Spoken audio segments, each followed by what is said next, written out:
spirit, please come. Passing spirit, please.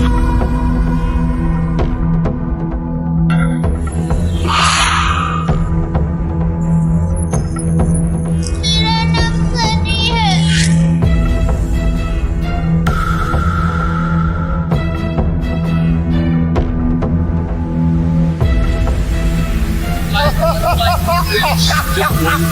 अबे ओए, तुम्हें दिन में दौरे तो नहीं पड़ते? दोस्तों ये घटना पोरबंदर की है। ये सच्ची घटना सोनल नाम की एक लड़की की है। सोनल एक मिडिल क्लास परिवार में जन्मी और पली बढ़ी। अपने स्कूल के दिनों में सोनल काफी होशियार छात्रा रही।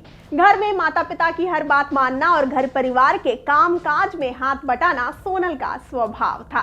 दोस्तों जब सोनल 12वीं कक्षा में थी तब एक दिन अपनी सहेली के साथ पोरबंदर के समंदर किनारे घूमने गई। समंदर किनारे दोनों सहेलियां पानी में पैर भिगोने और बातें करने में मस्त थी। तभी अचानक समंदर की ओर से तेज हवा का झोंका सोनल की ओर आया और पलक झपकते ही वो हवा का झोंका जैसे उसके शरीर से आर पार होकर गुजर गया। इस घटना में सोनल बुरी तरह से डर गई क्योंकि सोनल को उस हवा के झोंके के साथ हूबहू अपने जैसी दिखने वाली लड़की भी दिखी थी, जो सोनल के शरीर के साथ टकराकर सोनल के शरीर से आर पार करके निकल गई थी। उस वाक्य के बाद सोनल की जिंदगी ही बदल गई।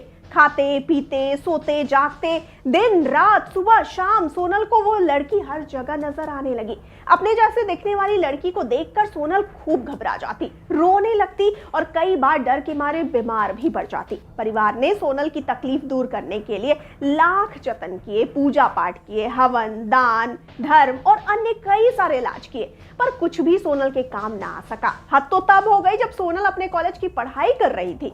शहर के कॉलेज के प्रोफेसर ऐसे कमेंट पास करने लगे थे कि ये तो उसकी हूबहू कॉपी है और सोनल को देखकर ऐसे सरप्राइज होने लगते थे जैसे पुराना पाप सामने आने पर कोई पापी डर जाता है। ऐसा कहा जाता है कि आज से 35 से 40 साल पहले उसी कॉलेज में एक लड़की पढ़ती थी और वो अचानक गायब हो गई थी।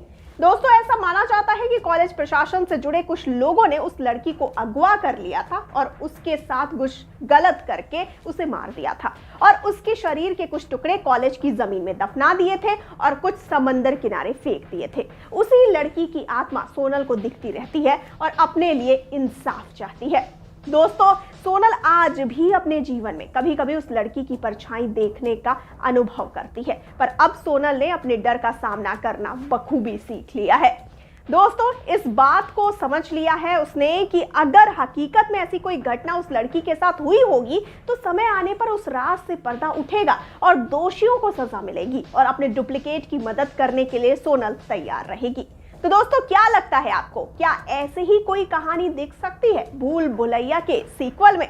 दोस्तों अब इसी के साथ मैं लेती हूँ यानी श्रुति लेती है आपसे इजाजत, लेकिन आपसे आग्रह है कि जाते जाते आप इस वाले वीडियो को फटाफट से कर दीजिए लाइक और शेयर और साथ ही अपने पसंदीदा एक्टर्स और फिल्मों के बारे में लेटेस्ट खबरों के लिए चैनल को सब्सक्राइब करना बिल्कुल ना भूलिए। नमस्कार।